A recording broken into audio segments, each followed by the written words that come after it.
प्यारे भैया बहनों, हमने विभक्ति, कारक और चिन्ह पढ़ लिया है।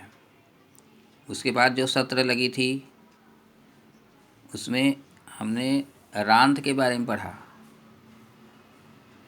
अच, अंत, अजंत यानी स्वर जिसके अंत में स्वर होता है उसको स्वरांत बोलते हैं।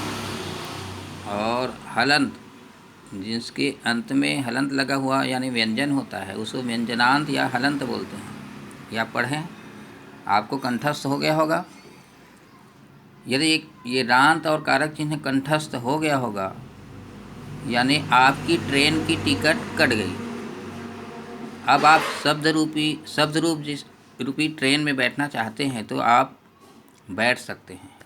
तो मैं चलिए शब्द रूपी ट्रेन में बिठा रहा हूँ। उसके लिए सबसे पहले आपको मैं कई बार बताया हूँ और एक बार और बता देता हूँ। कक्षा नवम की संस्कृत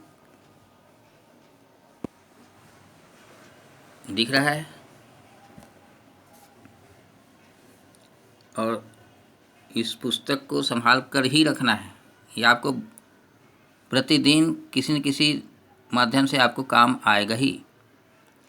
और जब भी पढ़ने बैठेंगे, अभी तो हम वीडियो के माध्यम से पढ़ेंगे, कुछ दिन बाद हम मीट में आमना सामना करके पढ़ेंगे। मीट में इसलिए आपको दोनों पुस्तक रखना पड़ेगा, एक तो दसम का भी और एक नवम का भी। तो दसम का पुस्तक अभी आया नहीं है, हम आपको दीक्षा के माध्यम से भेज देंगे और मैं भेज चुका हूँ पहले भी। तो एक बार फिर से संस्कृत नवम 67 पृष्ठ है। शब्द रूप याद करेंगे।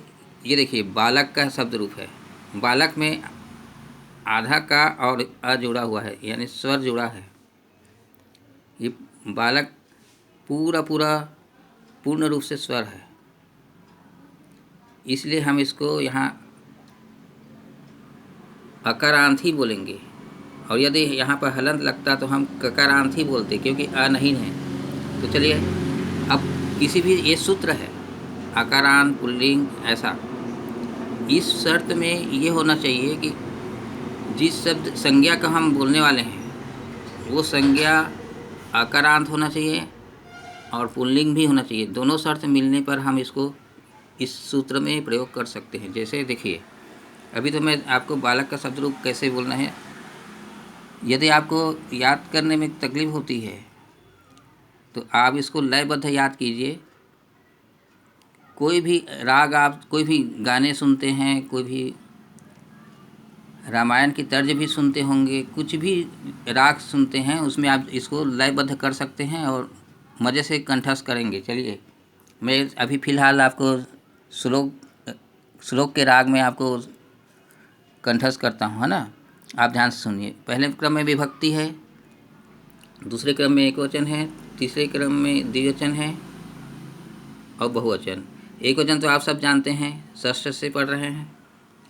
जो एक होने का बोध होता है उसको एकवचन बोलते हैं।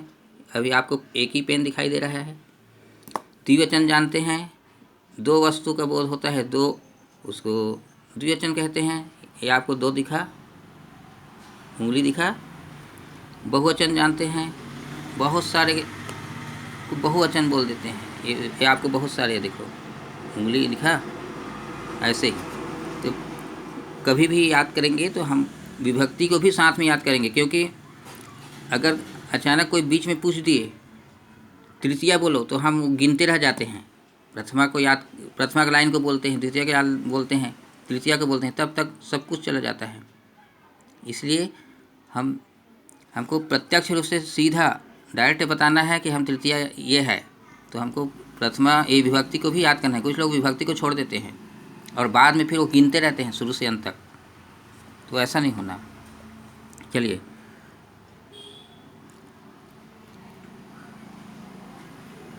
प्रथमा बालकः बालकौ बालकाः, द्वितीया बालकं बालकौ बालकाः, तृतीया बालकेन बालकाभ्यां बालकैः, चतुर्थी बालकाय बालकाभ्यां बालकेभ्यः, पंचमी बालकात् बालकाभ्यां बालकेभ्यः, षष्ठी बालकस्य बालकयोः बालकानां, सप्तमी बालके बालकयोः बालकेषु।